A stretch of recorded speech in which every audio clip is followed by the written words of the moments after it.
Ya, bismillahirrahmanirrahim.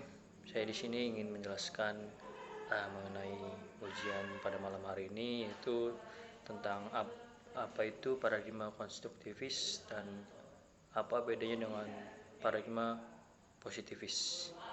Kali ini saya ingin menjelaskan sedikit mengenai paradigma konstruktivis itu merupakan paradigma di mana kebenaran suatu realitas sosial dilihat sebagai hasil konstruktivis sosial dan kebenaran suatu realitas sosial bersifat relatif.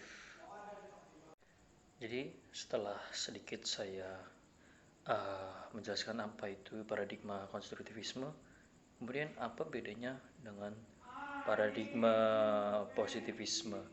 Jadi paradigma konstruktivisme ini fakta merupakan konstruksi dan dari realitas sosial, dan kebenaran fakta berlaku sesuai dengan konteks tertentu. Sementara kalau positivisme itu fakta real, diatur oleh kaidah tertentu yang universal, dan media sebagai agen mengkonstruksi pesan. Sementara positivisme media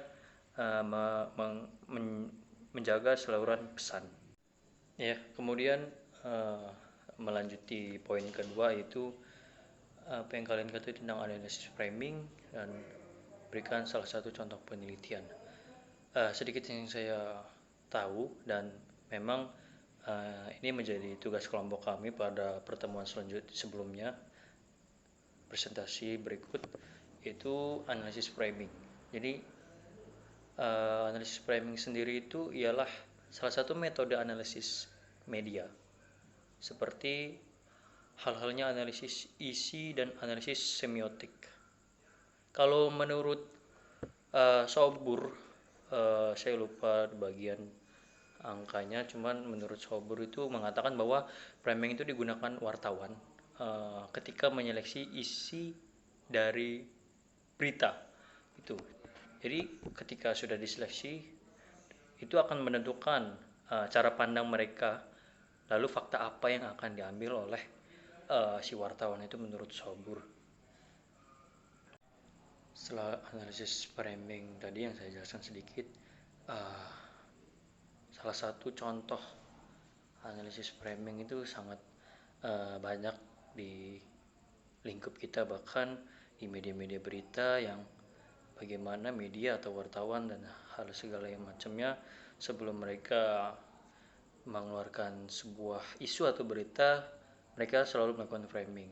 Karena ketika kita melakukan framing itu, kita tahu berita apa yang harus kita angkat, berita apa yang memang sekiranya itu diminati masyarakat, dan apakah berita yang kita kemas dan kita framing melalui analisis framing tadi dapat menarik pada masyarakat luas atau tidak. Jadi salah satu contohnya kasus analisis framing itu adanya ketika fraksi PAN mendukung usulan rancangan undang-undang anti LGBT. Jadi ada permasalahan di mana fraksi dari PAN ini menyetujui hasil dari rancangan undang-undang anti LGBT dari DPRI.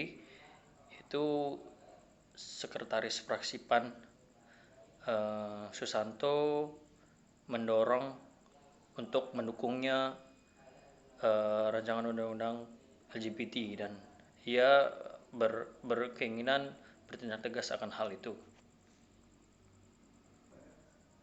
Karena menurutnya LGBT ini merupakan perilaku yang tidak sesuai dengan norma agama, terutama Pancasila yang memuat sila ketuhanan yang Maha Esa.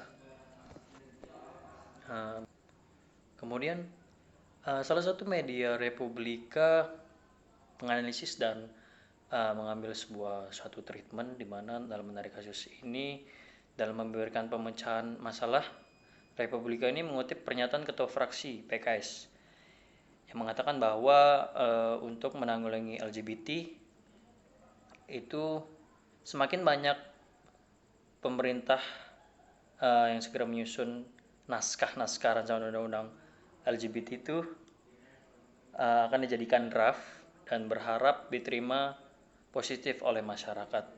Ya, dari pernyataan dari media Republik tadi, mereka mengimplementasikan bahwa Republika ini mengamas isi berita sesuai dengan fakta dan sebenarnya, bahwa dari setiap agama secara tegas itu menolak pelaku LGBT, dari agama Islam, Konghucu, Kristen, Hindu, Buddha, itu menolak keras dari sikap pelaku LGBT karena memang merusak akidah moral dan tatanan akhlak di dalam tatanan masyarakat. Republika sendiri itu berusaha melakukan pemberitaan LGBT cenderung ia lebih mengedepankan dalam ideologi Islam, karena terlihat dari framing yang dilakukan oleh Republika itu mengemas dari pernyataan dari Menteri Agama dan juga aturan-aturan di dalam tatanan adab dan perilaku dalam Islam, dengan tidak sama sekali menyudutkan agama yang lain, karena sama-sama pada agama lain pun melarang dari pelaku LGBT moral. Cukup sekian mungkin sedikit penjelasan dari saya pada malam hari ini. Sebelumnya saya memperkenalkan diri saya Muhammad Kevin Gibraldi, kelas reguler B dengan NPM 1716031080.